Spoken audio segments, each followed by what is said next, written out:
Assalamualaikum warahmatullahi wabarakatuh. Perkenalkan, nama saya Nurhaliza dari Prodi Pendidikan Teknik Informatika dan Komputer kelas C dengan NIM 24020950063. Di sini saya akan meringkas 3 topik dari mata kuliah Teori Bahasa dan Otomata, yaitu topik pertama, ekuivalensi NFA dengan move ke NFA tanpa move. Dan yang kedua, topik kedua yaitu finite state transducer, dan topik ketiga atau topik terakhir yaitu pohon penurunan dan ambiguitas. Langsung saja kita mulai dari topik yang pertama. Oke, baik. Topik yang pertama yang akan saya jelaskan yaitu ekuivalensi dari NFA dengan move ke NFA tanpa move. Nah, NFA itu non-deterministic finite automaton, merupakan sebuah model mesin yang membaca string dan memutuskan apakah string itu diterima atau ditolak.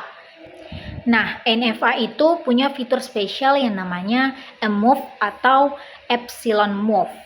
Nah, epsilon move sendiri merupakan perpindahan state tanpa baca input apapun atau bisa disebut sebagai loncat gratis. Nah, contohnya itu Q0 epsilon Q1.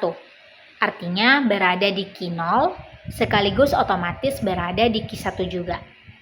Nah, dari sini muncul konsep yang namanya epsilon closure atau e-closure, yaitu himpunan semua state yang bisa dicapai dari suatu state hanya lewat epsilon move.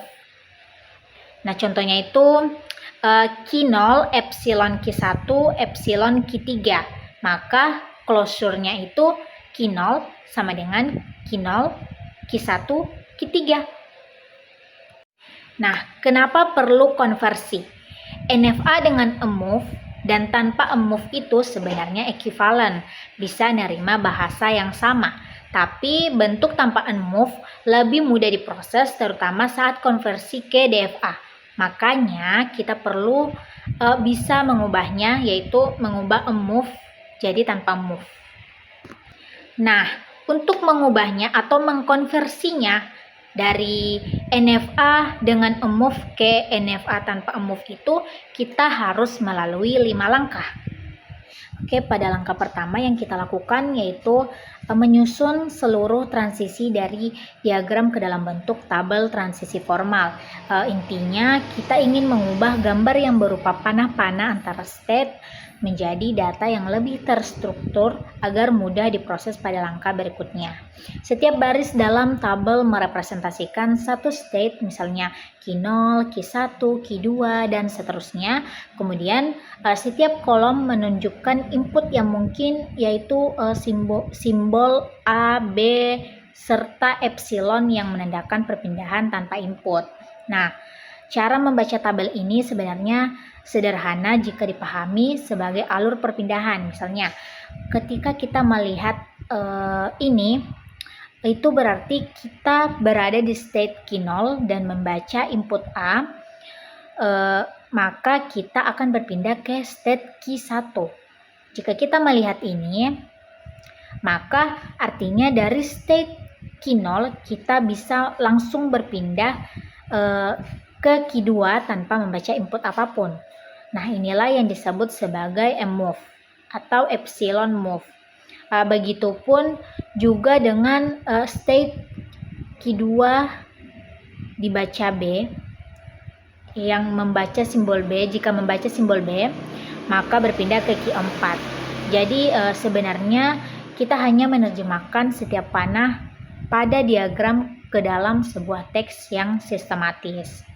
Nah, di dalam tabel ini, kenapa Q1 itu di A, B, dan epsilon itu tidak ada? Karena memang di sini tidak menunjukkan panah atau berhentinya di Q1. Langkah kedua yaitu menentukan e-closure dari setiap state-nya. Nah, secara konsep sendiri, e-closure itu adalah himpunan state himpunan semua state yang bisa dicapai dari suatu state tanpa membaca input apapun, hanya dengan mengikuti transisi dari epsilon sendiri. Jadi fokus kita di sini itu lagi bukan simbol seperti A atau B, tetapi hanya pada panah yang berlabel epsilon saja. Nah, misal kita berdiri di satu state, yaitu Q0. Dari Q0 ini kita bisa cek apakah ada panah epsilon. Nah, ternyata ada panah epsilon dari Q0 ke Q2. Artinya apa? Tanpa melakukan apapun, kita bisa langsung loncat antara Q0 ke Q2. Karena itu, enclosure dari Q0 ini tidak hanya berisi Q0 sendiri, tetapi juga Q2. Maka ditulis sebagai enclosure dari Q0 sama dengan Q0 dan Q2. Nah, ini menunjukkan bahwa Q0 itu bahwa dari Q0 kita bisa berada di dua kemungkinan state hanya dengan a move. Selanjutnya kita cek ke state lain, misalnya Q1. Nah, dari Q1 ini tidak ada panah epsilon kemanapun itu, sehingga satu-satunya state yang bisa dicapai tanpa input hanyalah dirinya sendiri. Maka enclosure dari Q1 yaitu Q1. Hal yang sama juga terjadi pada Q1, Q2, Q3, dan Q4.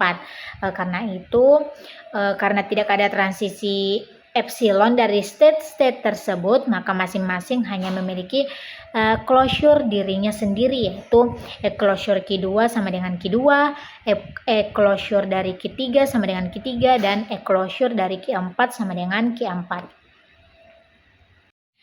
Langkah ketiga yang kita lakukan yaitu kita mulai membentuk transisi baru untuk NFA tanpa move.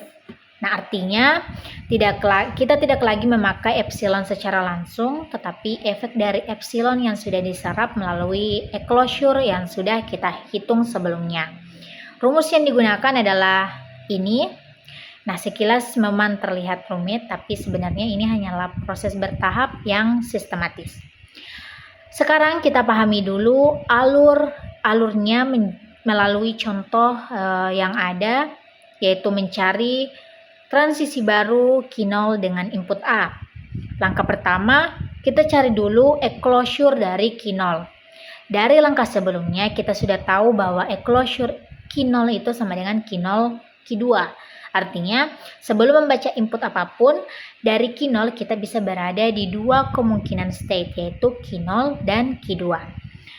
Langkah kedua, dari kedua state tersebut, kita lihat transisi dengan input A dari tabel transisi ini.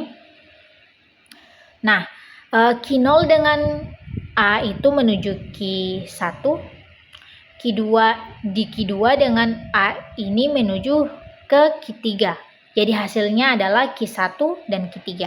Langkah ketiga, kita ambil enclosure dari hasil tersebut. Kita cek apakah Q1 dan Q3 ada move-nya atau tidak. Nah, ternyata kalau dilihat itu tidak ada, sehingga enclosure dari Q1 sama dengan Q1, enclosure dari Q2 sama dengan enclosure dari Q3 sama dengan Q3. Maka hasil akhirnya tetap Q1 dan Q3. Jadi yang kita dapatkan yaitu transisi baru Q0 dengan input A sama dengan Q1 dan Q3.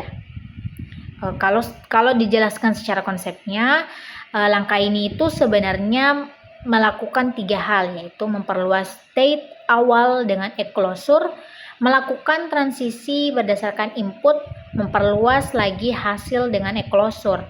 Dengan cara ini, semua efek move sudah dipindahkan ke dalam transisi biasa, sehingga nantinya kita bisa menghapus move sepenuhnya. Nah, adapun langkah keempat yaitu membuat tabel dan diagram NFA tanpa move. Nah, pada langkah keempat ini kita mulai membangun hasil akhir berupa NFA yang sudah tidak memiliki move. Semua perhitungan dari langkah ketiga kita tuangkan ke dalam bentuk tabel transisi yang baru. Artinya, setiap nilai transisi baru, state inputnya yang sudah kita hitung sebelumnya langsung kita masukkan ke tabel baru. Misalnya, dari hasil langkah ketiga yang kita dapatkan, di mana transisi baru Q0 dengan input A itu sama dengan Q1 dan Q3, maka di tabel baru pada baris Q0 dan kolom A itu diisi Q1 dan Q3. Begitu juga dengan input lainnya seperti B, kita isi sesuai hasil perhitungan transisi baru yang sudah dilakukan. Jika diperhatikan pada tabel baru ini kolom epsilon itu sudah tidak ada lagi. Ini karena semua pengaruh epsilon sudah dipindahkan ke dalam hasil transisi baru melalui proses e-closure sebelumnya. Jadi secara formal NFA yang baru sudah bersih dari move. Nah, kemudian langkah kelima itu menentukan final state yang baru. Nah, langkah kelima ini kita menentukan state akhirnya untuk NFA yang baru. Ini penting karena perubahan struktur akibat perubahan penghapusan epsilon bisa memengaruhi state mana saja yang seharusnya menjadi state penerima. Aturannya adalah final state baru terdiri dari semua final state lama. 1 semua final state lama. 2 ditambah state yang e-closure-nya itu mengandung final state lama. Nah, kita lihat pada contoh, misalnya Q4 adalah final state awalnya, sekarang kita cek setiap state-nya. Dimana jika e-closure suatu state mengandung Q4, maka state itu juga harus mengambil final state. Namun pada kasus ini e-closure Q0 itu sama dengan Q0 dan Q2, tidak ada Q4, e-closure Q1 sama dengan Q1, e-closure Q2 sama dengan Q2, e-closure ketiga sama dengan Q3, dan e-closure keempat sama dengan keempat. Nah, yang mengandung Q4 itu adalah e-closure Q4. Jadi hanya Q4 yang tetap menjadi final state-nya. Jadi seperti itu. Nah, itulah tadi penjelasan singkat mengenai topik pertama, yaitu ekuivalensi dari NFA dengan move ke NFA tanpa move. Adapun topik kedua yaitu finite state transducer. Nah, finite state transducer atau biasa disingkat sebagai FST merupakan mesin automata yang outputnya itu bukan sekedar diterima atau ditolak saja, tapi bisa menghasilkan string atau deretan karakter sebagai output.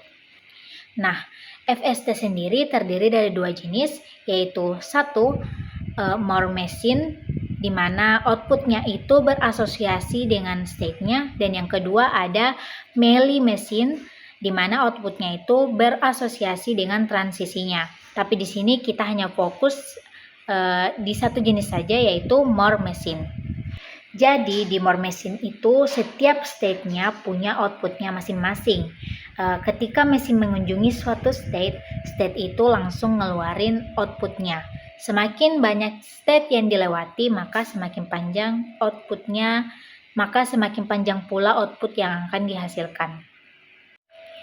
Adapun komponen dari Moore machine sendiri secara formal itu terdiri dari 6 komponen, yaitu ada key, di mana key itu merupakan himpunan semua state yang ada, dan ada sigma yang merupakan himpunan simbol input yang bisa dibaca, dan ada delta kecil, di mana delta kecil ini merupakan fungsi transisi atau aturan perpindahan antara state, dan ada pula S, yaitu sebagai state awal tempat mesin mulai bekerja, dan ada delta besar, di mana sebagai himpunan simbol output yang mungkin dihasilkan, dan yang terakhir itu ada lambda yang merupakan fungsi outputnya nanti yang akan menentukan output dari setiap state-nya. Ya, adapun contoh pertama, di sini dilihat bahwa ada sebuah diagram, di mana diagram ini memiliki 3 state, yaitu Q0, Q1, dan Q2. Nah, Q0-nya ini memiliki output 0. Nah, Q1 memiliki output 1 dan Q2 memiliki output 0. State awalnya adalah Q0. Panah antar state menunjukkan perpindahan berdasarkan input 0 atau 1. Sekarang kita masuk ke contoh pertama dengan input 1, 0, 1, 1. Nah, proses ini dimulai dari Q0. Ketika membaca input 1, mesin berpindah ke Q2. Output mengikuti state jadi bernilai 0. Lalu input berikutnya 0. Dari Q2 pindah ke Q1. Output menjadi 1. Nah, input selanjutnya itu 1. Dari Q1 pindah ke Q2, outputnya kembali menjadi 0. Nah, input terakhirnya itu adalah 1. Dari Q2 tetap di Q2 sehingga outputnya tetap 0. Ini menunjukkan bahwa perubahan output terjadi karena perubahan state, bukan langsung karena inputnya. Adapun contoh kedua dari Moore machine, yaitu di mana Moore machine di sini digunakan untuk menghitung sisa pembagian suatu bilangan terhadap 3. Nah, sistem ini didefinisikan dengan beberapa komponen utama, di mana himpunan state key terdiri dari 3 state, yaitu Q0, Q1, dan Q2.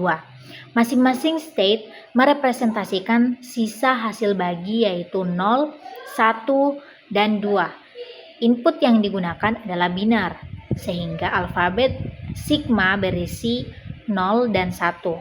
State awal berada di Q0, yang berarti nilai awal dari sisa adalah 0. Fungsi output ditentukan oleh setiap state, di mana Q0 menghasilkan output 0, Q1 menghasilkan 1, Q2 menghasilkan 2. Karena ini adalah Moore machine, outputnya hanya bergantung pada state yang ada saat ini, bukan langsung dari input.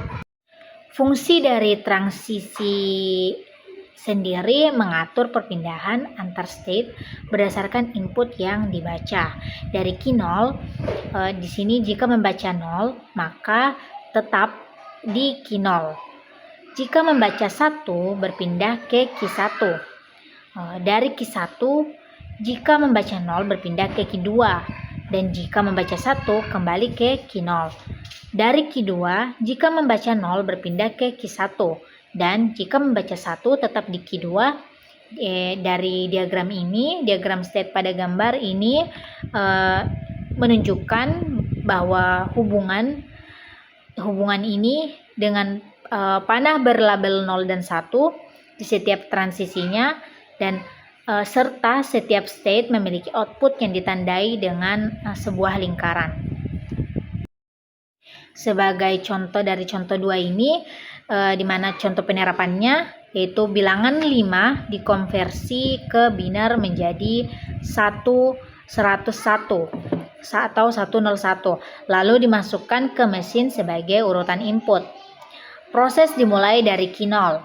Input pertama adalah 1, sehingga berpindah ke Q1 dengan output 1. Input kedua adalah 0. Dari Q1 berpindah ke Q2 dengan output 2. Kemudian input ketiga adalah 1. Dari Q2 tetap di Q2 dengan output tetap 2. State terakhir adalah Q2, sehingga hasil akhirnya adalah 2, yang artinya 5 modulus 3 sama dengan 2. Adapun contoh ketiga dari Moore machine, di mana di contoh ketiga ini digunakan untuk menghitung berapa kali substring ABB muncul dalam sebuah input stringnya. Nah, secara formal, mesin ini memiliki beberapa komponen penting, yaitu himpunan state-nya adalah key sama dengan A, B, C, D, dengan state awal sama dengan A. Alfabet inputnya adalah sigma sama dengan AB, dan output yang mungkin adalah 0 dan 1. Setiap state memiliki output sendiri, yaitu A sama dengan 0, B sama dengan 0, C sama dengan 0, dan D sama dengan 1. Yang artinya hanya ketika mesin berada di state D, sistem akan menghasilkan output 1 yang menandakan bahwa pola ABB ini berhasil ditemukan. Selanjutnya kita lihat fungsi transisinya. Dari state A, jika menerima input A, mesin berpindah ke B. Sedangkan jika menerima B, tetap di A. Dari B, jika menerima A, tetap di B. Tetapi jika menerima B, maka state-nya akan berpindah ke C.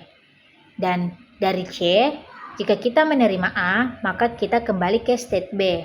Dan jika menerima B, maka kita akan berpindah state ke D. Dan terakhir, dari D, jika menerima A, maka kita akan kembali ke state B. Dan jika menerima B, maka kita akan kembali ke state A. Nah, sekarang kita masuk ke contoh pertama dari contoh ketiga dengan input BAB, BABB. Mesin mulai dari state A. Ketika membaca karakter pertama yaitu B, mesin tetap di state A dengan output 0. Kemudian jika membaca A, mesin akan berpindah ke state B dengan output 0. Berikutnya jika membaca B, maka state-nya akan berpindah ke state C. Outputnya masih 0. Saat membaca B lagi, mesin masuk ke D, dan disinilah output menjadi 1, yang berarti satu pola yaitu ABB sudah ditemukan. Prosesnya berlanjut dari D membaca A, maka mesin kembali ke state B. Lalu jika membaca B, maka state-nya akan berpindah ke C. Dan terakhir, jika membaca B, maka state-nya akan kembali ke D dan menghasilkan output 1 lagi. Jadi selama pemrosesan input tersebut, mesin akan mencapai state D sebanyak 2 kali. Adapun contoh keempat atau contoh terakhir dari Moore mesin di mana dirancang untuk mendeteksi pola tertentu pada input binar. Nah, sistem ini memiliki himpunan state key yaitu key 0 sampai key 5 dengan alfabet input yaitu 0 dan 1, dan state awalnya itu adalah key 0. Output pada Moore mesin tidak tergantung langsung pada input, tapi ditentukan oleh state yang sedang aktif. Karena itu, setiap state sudah memiliki output masing-masing yaitu A, B, dan C atau C.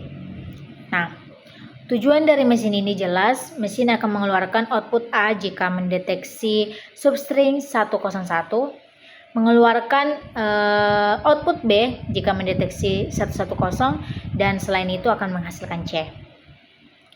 Dari definisi output yang ditampilkan terlihat bahwa state key 3 menghasilkan A, state key 5 menghasilkan B, sedangkan state yang lainnya itu seperti key 0, key 1, key 2, dan key 4 menghasilkan C.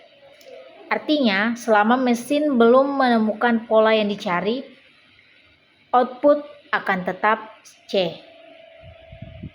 Diagram transisi digambar menjelaskan bagaimana perpindahan antar state terjadi berdasarkan input 0 atau 1. Misalnya, dari state awal key 0, jika menerima input 1 maka berpindah ke key 1. Lalu jika menerima 0, berpindah ke key 2. Dan jika dilanjutkan dengan 1 maka mencatat key 3. Saat mesin berada di key 3, output yang dihasilkan adalah A, yang berarti pada pola 101 berhasil dikenali. Mekanisme yang sama juga berlaku untuk pola 110 yang mengarahkan mesin menuju state key 5 dengan output B. Struktur ini menunjukkan bahwa mesin bekerja seperti pelacak bola secara bertahap. Setiap state merepresentasikan sejauh mana pola telah cocok dengan input yang masuk. Ketika input tidak sesuai dengan pola yang sedang dilacak, maka mesin akan berpindah ke state lain yang sesuai tanpa harus mengulang dari awal sepenuhnya. Ini membuat proses deteksi substring menjadi lebih efisien. Itulah tadi penjelasan singkat mengenai topik kedua yang saya bawakan, yaitu finite state transducer atau lebih tepatnya Moore machine. Nah, untuk topik ketiga yaitu pohon penurunan, parsing dan ambiguitas akan saya jelaskan secara singkat, yaitu adapun materi keempat yaitu pohon penurunan, parsing dan ambiguitas. Nah, sebelum kita bahas isinya, saya akan menjelaskan terlebih dahulu apa sih itu pohon penurunan, parsing dan ambiguitas. Pohon penurunan atau derivation tree adalah representasi grafis yang menunjukkan bagaimana suatu string dibentuk dari simbol awal melalui aturan produksi dalam grammar. Adapun parsing, parsing itu adalah proses analisis sintaksi untuk menentukan apakah suatu string dapat dibangkitkan oleh aturan produksi tertentu dan bagaimana cara membangkitkannya. Adapun ambiguitas sendiri itu terjadi ketika satu string dapat dibangkitkan dengan lebih dari satu pohon penurunan yang berbeda. Itulah tadi penjelasan singkat mengenai topik kedua yang saya bawakan, yaitu finite state transducer atau lebih tepatnya Moore machine. Nah, untuk topik ketiga yaitu pohon penurunan, parsing dan ambiguitas akan sebelum kita bahas isinya, saya akan menjelaskan terlebih dahulu apa sih itu pohon penurunan, parsing dan ambiguitas. Pohon penurunan atau derivation tree adalah representasi grafis yang menunjukkan bagaimana suatu string dibentuk dari simbol awal melalui aturan produksi dalam grammar. Adapun parsing, parsing itu adalah proses analisis sintaksi untuk menentukan apakah suatu string dapat dibangkitkan oleh aturan produksi tertentu dan bagaimana cara membangkitkannya. Adapun ambiguitas sendiri itu terjadi ketika satu string dapat dibangkitkan dengan lebih dari satu pohon penurunan yang berbeda. Adapun materi pertamanya yaitu Context Free Diagram atau biasa disebut sebagai CFG. Nah, sebelum masuk lebih dalam, kita perlu memahami terlebih dahulu apa sih itu CFG. CFG atau Context Free Diagram adalah tata bahasa formal di mana setiap aturan produksinya itu berbentuk A menghasilkan alfa menghasilkan beta. Nah, aturan batasan CFG di mana ruas kiri itu harus simbol variabel tunggal dan ruas kanan bebas bisa berisi terminal, non-terminal atau epsilon atau S string kosong, epsilon string kosong. Contoh aturan produksinya itu adalah S menghasilkan AB atau A menghasilkan A kecil, A besar atau epsilon, B menghasilkan B kecil, B besar atau B. Di mana perbedaannya CFG dengan regular expression, di mana regular expression yaitu simbol variabel yang hanya boleh di ujung kiri atau di kanannya itu konsisten, sedangkan CFG simbol variabel bebas di posisi mana aja. Nah, adapun pembahasan kedua yaitu teknik parsing atau penurunan. Ada dua teknik utama dalam parsing yaitu leftmost derivation atau penurunan terkiri, di mana simbol variabel paling kiri itu diturunkan terlebih dahulu. Contohnya contoh grammarnya itu S menghasilkan A kecil, A besar, B besar, kemudian A besar menghasilkan S, BA atau A, dan B menghasilkan A, di mana dari grammar ini akan menghasilkan string A, B, A. Proses leftmost-nya itu S ini akan menghasilkan A kecil, A besar, kemudian B besar, dan dari penurunannya itu di mana S-nya ini nanti akan menghasilkan A, S, B, AB diturunkan dari A yang paling kiri, kemudian A, B, AB turunkan S yang paling kiri, kemudian A, B, AB turunkan A yang paling kiri, dan A, B, A turunkan B. Adapun teknik kedua dari parsing yaitu rightmost derivation atau penurunan terkanan. Nah, simbol variabel paling kanan diturunkan terlebih dahulu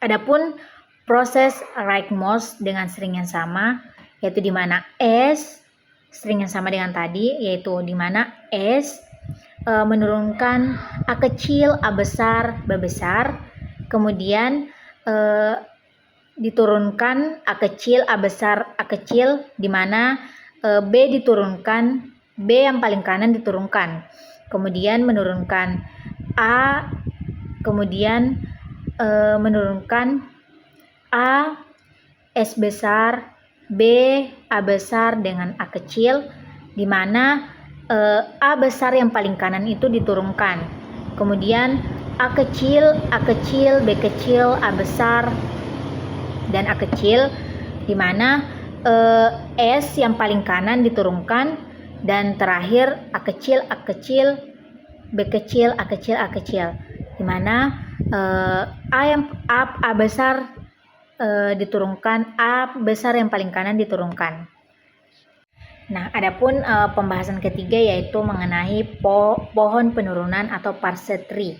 Nah, contoh pohon penurunan yaitu gramarnya S menghasilkan AB, A menghasilkan A kecil, A besar atau A, B menghasilkan B kecil, B besar atau B, di mana string yang akan didapatkan yaitu triple A dan triple B. Pohon penurunannya itu seperti ini. Ya, dari pohon ini kita dapat melihat bagaimana string triple A dan triple B ini dibentuk secara bertahap dari simbol yang awalnya S. Dilihat S-nya itu menghasilkan AB, kemudian A menghasilkan A, kemudian A lagi menghasilkan AA sehingga sampai ke epsilon, begitupun dengan B. Adapun ambiguitas dalam gambar di sini saya akan menjelaskan beberapa contoh ambiguitas, yaitu contoh pertama ambiguitas sederhana. Gramarnya itu di mana S menghasilkan AB atau BA dan A menghasilkan A kecil, B menghasilkan A kecil, yang akan menghasilkan string sama dengan A. Nah, dua cara penurunan yang berbeda, yaitu satu, S menghasilkan AB, kemudian menghasilkan AB dan menghasilkan A, di mana A diturunkan terlebih dahulu lalu B menjadi epsilon. Dan cara kedua yaitu S menghasilkan BA dan BA, lalu BA-nya ini menghasilkan B besar A kecil, lalu menghasilkan A kecil. Ini B-nya dulu diturunkan terlebih dahulu, lalu A-nya yang menjadi epsilon. Kemudian contoh kedua yaitu ambiguitas ekspresi aritmatika, di mana gramarnya itu E menghasilkan E tambah E atau E kali E atau A. Jadi string yang dihasilkan itu adalah A tambah A kali A. Nah, dari grammar itu akan menghasilkan dua pohon, yaitu pohon pertama perkalian terlebih dahulu dan pohon kedua penjumlahan lebih dulu, di mana kedua pohon ini berbeda dan menghasilkan makna komputasi yang berbeda. Pohon satu akan menghasilkan A tambah A kali A sama dengan hasil yang berbeda, kemudian pohon kedua akan menghasilkan A tambah A kali A dengan hasil yang berbeda. Adapun contoh ambiguitas dalam bahasa natural, di mana dalam bahasa gramarnya bahasa Indonesia, yaitu jika kalimat menghasilkan subjek dan predikat, maka subjeknya akan menghasilkan kata benda, kata sifat, atau kata benda. Kemudian predikatnya akan menghasilkan kata kerja, kata benda, atau kata kerja. Kemudian kata bendanya akan menghasilkan bakso atau abang atau kucing atau ikan. Kemudian kata sifatnya akan menghasilkan tampan atau lucu, dan kata kerjanya akan menghasilkan makan atau beli.